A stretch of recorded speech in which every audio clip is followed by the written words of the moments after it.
amorzinho, tudo bem? Quero falar com você sobre De Amor e Amizade, de Clarice Lispector. E sabe o que é interessante nessa obra? Primeiro é que ela é feita de textos curtinhos e muito fáceis de serem lidos. É que você vê o nome da autora, Clarice Lispector, e espalharam por aí que ela é uma escritora difícil. Clarice, né? Mas não é isso que você vai ver nos textos desse livro. Na verdade, o que pode ter influenciado essa facilidade na leitura do livro é as circunstâncias em que os seus textos surgiram. Clarice Lispector foi convidada a escrever semanalmente num jornal, o Jornal do Brasil, de agosto de 1967 até dezembro de 1974. E essas crônicas é que vão compor este livro. Portanto, ela tem noção de que vai se dirigir ao grande público. Ela sabia então que não poderia produzir aquela literatura hermética, difícil de ser compreendida, que a caracterizou em livros como A Paixão Segundo GH. E como são textos que uma escritora, que uma literata publica no jornal, você sabe a que gênero eles pertencem? Isso mesmo, colega!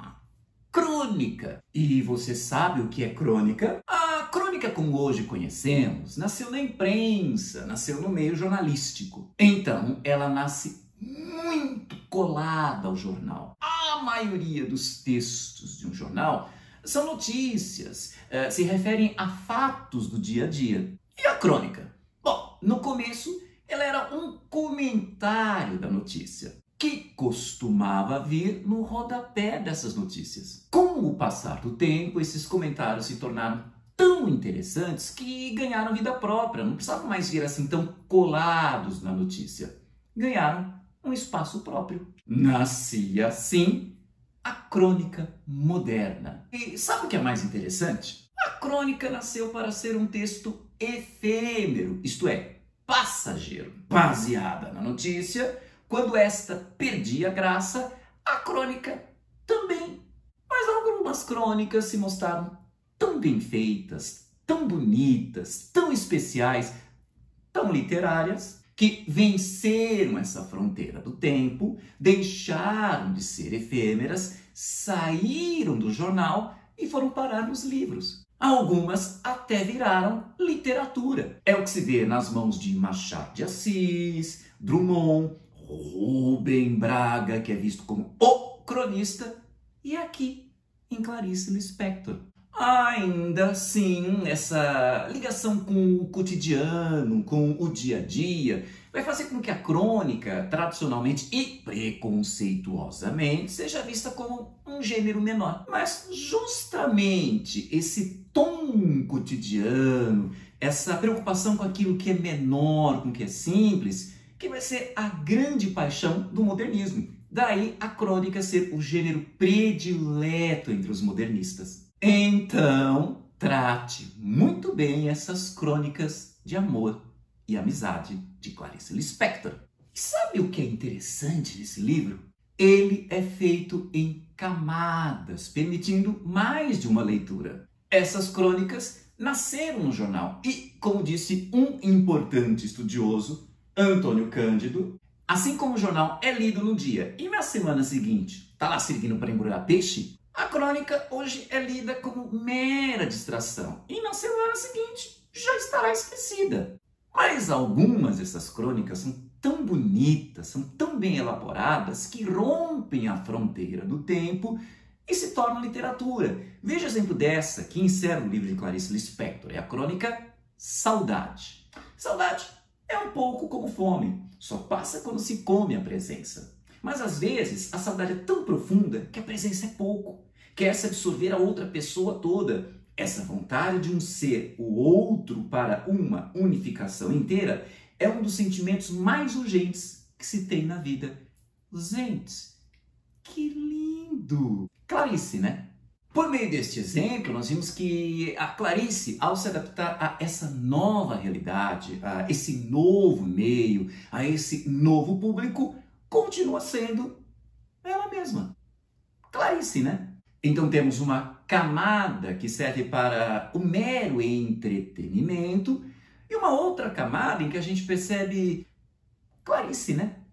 E o que é esse jeito Clarice de ser? Clarice sempre foi vista como introspectiva, como aquela escritora que deixava a narrativa de lado para mergulhar na cabeça das personagens. O tal do universo interior. E dois, com relacionamento entre o eu interior, o universo psicológico da personagem, e o mundo externo em que ela vive, em que ela está inserida. O que faz com que Clarice, em sua linguagem estranha, de metáforas desconcertantes, fale quase sempre de relacionamentos afetivos. Isso que afeta a tal grande literatura de Clarice Lispector, você também vai encontrar nas crônicas de amor e amizade. Veja, o título já diz muito, de amor e amizade.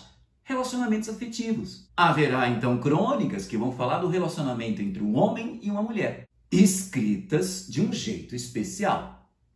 Clarice, né? Tem uma crônica que ela vai falar de um medo que a tomou justamente quando um homem lhe propõe um passeíto. Não foi um passeio, foi um passeíto. Ela põe à tona, então, o perigo que historicamente o homem sempre trouxe à mulher desde os tempos das cavernas, com essa história de passeíto. Dona, então, dessa memória genética, né, dessa herança ancestral de sua espécie, ela, então, sabiamente recusa este passeíto. Em outra crônica, ela fala de um homem que nunca mais amou outra mulher depois que a sua amada morreu. Mas esse mesmo homem convida a Clarice para um banho de cachoeira. Para aí ela depois concluir, acho que um tanto ironicamente, que são duas realidades diferentes. Pode-se muito bem ser fiel ao amor e sair com tantas outras mulheres. Calma, mas nem sempre essa relação entre homem e mulher vai ser negativa assim. Há uma outra crônica em que o rapaz recorda como foi o seu primeiro beijo. Morrendo de sede, uma excursão praticamente seco por dentro, ele finalmente vê um chafariz. Meteu ali a boca e sentiu toda a secura do seu corpo sumir. Foi aí que ele percebeu que a água que o saciava saía da boca de uma estátua de uma mulher. Gente, consegue perceber toda uma simbologia aqui? Um beijo, ou seja, um relacionamento, saciando, ou melhor, eliminando toda uma secura interior.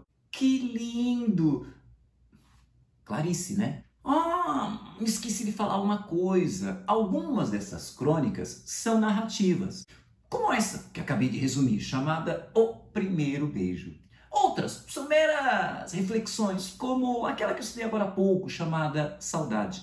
Outras são lembranças, são perfis psicológicos. Calma, é da natureza da crônica ter esse aspecto livre, não tem uma forma fixa. Enfim, outras crônicas vão falar de amigos de infância, amigos de escola, escritores, parentes, filhos, Deus, figuras com quem Clarice estabelece relacionamentos afetivos, ou de acontecimentos ligados a relacionamentos afetivos, que não necessariamente são aqueles que ela estabelece. Achei interessante, por exemplo, uma crônica em que ela fala de um cara que pegou um coati para criar e tratava esse bichinho como se fosse um cachorro. Então, esse relacionamento que parecia servir para resgatar um bichinho, na verdade, estava servindo para destruir uma essência. Porque ali, naquela coleira, no meio da praça, o bichinho não era nem coati e nem cachorro. E o seu dono também não tinha a sua carência afetiva saciada ao criar o bichinho, porque não tinha alguém em sua essência, tinha uma figura falsa. Você vai ficar com alguém que é o que não é, ou que não é o que é. Percebeu a simbologia aqui? Clarice, né? A autora está pegando um episódio aparentemente banal para falar da dinâmica das relações afetivas, para falar da essência humana. Clarice, né?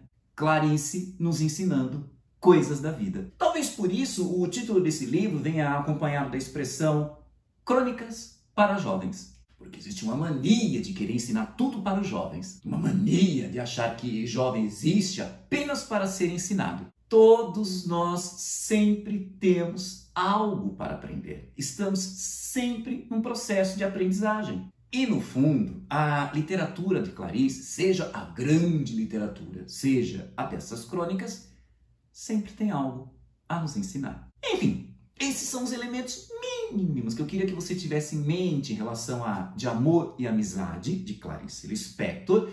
Espero que minhas observações tenham sido úteis. Se você gostou, curte aí, deixe o seu comentário, compartilhe em suas redes sociais, porque conhecimento é para isso mesmo, é para ser compartilhado.